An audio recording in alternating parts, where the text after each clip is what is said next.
Ano masasabi mo lang sa nangyari?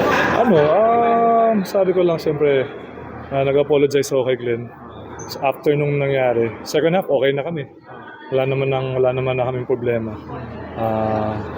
Ganoon lang talaga kasi siyempre gustong manalo, competitive kasi diba?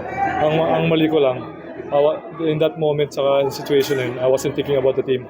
I'm thinking about myself. Talagang blackout na ako, hindi ko na alam ano nangyari. So, yun, nag-apologize ako kay Glenn. This is siyempre and sa whole team. Then after the game, lumapit ako sa wife niya, nag-apologize ako sa wife niya kasi yun nga, mali nga yung ginawa ko. Pangit tignan di ba? So, yun. Kumusta naman yung practice after game? Wala namang di man awkward? Wala, same lang, wala. Nangyari na sa amin yan, wala. Mga Bisaya, normal lang sa mga Bisaya.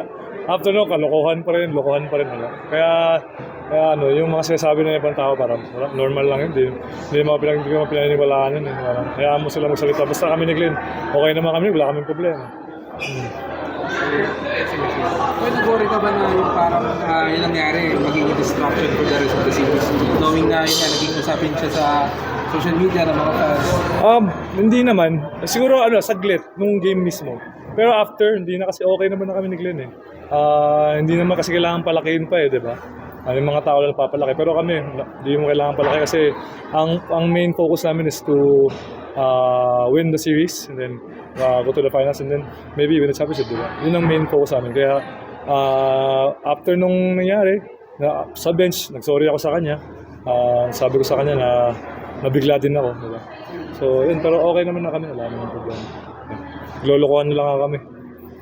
Nakikita ka namin sa vlog ni Glenn. Actually, ako yung taga-video niya minsan eh. Sabi ko nga, bigyan mo na kami TF eh. Kami yung lagi mo Pero yun, okay naman kami.